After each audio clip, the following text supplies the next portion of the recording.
Est-ce que tu comprends que cette personne-là, dans une phrase, elle a répété 19 fois le mot lumière?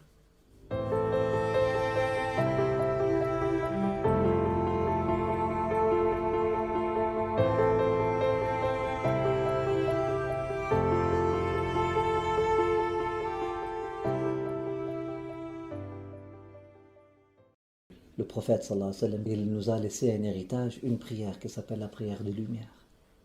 Il y en a n'importe qui veut parler mal du prophète, je lui dis tu as besoin juste d'un seul récit, d'une seule prière. C'est ça les moments de vérité de n'importe quel être humain.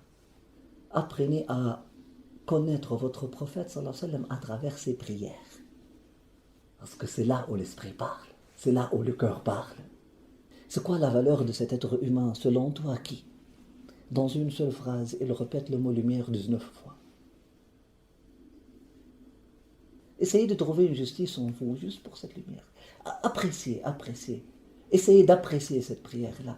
Essayez d'apprécier l'énergie spirituelle qui a fait dégager, qui a fait émaner, qui a fait ressortir cette prière. Parce que ce n'est pas juste des mots comme ça. Oh mon Seigneur, plus proche de moi que moi-même. Remplis mon cœur de lumière. Remplis ma forme éphémère. Mon corps aujourd'hui, mon tombeau demain, remplis-le de lumière. Remplis mon oui de lumière. Et ma vision de lumière. Je parle à tous les poètes là. Ça ne s'apprécie pas ça. Ça ne vous dit pas quelque chose par rapport à la personne qui demande une lumière pour son oui, hein? Juste au niveau intellectuel, le plus bas là. Quelqu'un qui demande une lumière pour son oui, c'est quelqu'un qui n'est pas impulsif. Ou au moins qui ne veut pas l'être. Qui ne veut pas croire tout ce qu'il entend. Il veut une lumière pour son oui. Qui peut distinguer le faux du vrai. Et donne-moi lumière dans ma vision. Tous les philosophes sur Terre, c'est le sens de la philosophie, non? Hein? C'est le résumé de Platon, non? Qui a dit que ce monde-là, ce sont des ombres. Si tu n'as pas lumière dans ta vision, tu vas juste voir l'obscurité des ombres. Tu as besoin de la lumière dans ta vision pour voir la réalité des choses. Après ça, il continue. Écoute la demande. Si tu es poète, si tu es philosophe, si tu es scientifique, juste écoute-la et analyse-la selon tes critères. Mais c'est quelque chose. Même juste au niveau poétique, c'est un poème. Ce n'est pas n'importe qui va demander ça, là. Là, après ça, il va jusqu'à remplir mon sang de lumière. Remplis ma chair de lumière. Vous comprenez, maintenant, buvez mon sang et mangez ma chair. Mon chair et ma chair. C'est de la lumière que le prophète Aïssa vous a demandé de manger et boire. Et que le prophète Mohammed sallallahu alayhi wa sallam vous demande de manger et boire, mais nous on veut réduire leur mission en vin, et nous avons transformé leur sang en vin, leur chair en porc, en chair de porc. Quel manque de goût, même au niveau symbolique. Et remplis mes os de lumière, et remplis mes nerfs de lumière, et remplis mes cheveux, mes poils de lumière, et remplis ma peau de lumière. Le sang, les nerfs, les os, la chair, la peau, les poils. Il demande quoi là? Il demande la lumière. Est-ce qu'il demande du pouvoir? Qu'est-ce qu'il demande? Il demande la lumière. C'est pas n'importe qui demanderait ça, non? Et continue là. On a juste mentionné 10. Devant moi, lumière. C'est-à-dire le futur, dans tout ce qui se rapporte au futur. Donc qu'est-ce qui m'attend? Lumière. Et derrière moi, lumière. Pour que je puisse mieux vivre mon passé. Mais aussi devant moi, lumière. Pour moi, pour que je marche dans la lumière. Et derrière moi, lumière. Pour que ceux qui marchent derrière moi puissent trouver la lumière. Et donne-moi lumière à ma droite. Et lumière à ma gauche. Dans mon accord, lorsque je donne ma droite, lorsque je serre la main droite, je dis oui, je suis avec toi. Et donne-moi lumière dans ma résistance, comme dans le refus, afin que le refus ne devienne pas haine. Si je suis avec, je veux être avec lumière, par lumière et pour lumière. Une décision illuminée. Et si je veux résister, je vais résister aussi d'une position de lumière. Donne-moi lumière au-dessus de moi. Donne-moi lumière au-dessous de moi. Donne-moi lumière au-dessus de moi pour pouvoir honorer ceux qui sont au-dessus de moi. Donne-moi lumière au-dessous de moi pour pouvoir avoir la compassion pour ceux qui sont au-dessous de moi.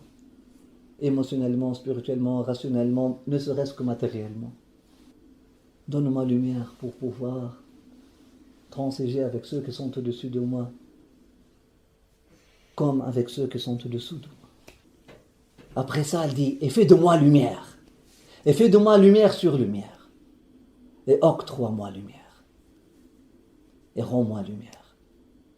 Voilà ton prophète. Dans une prière.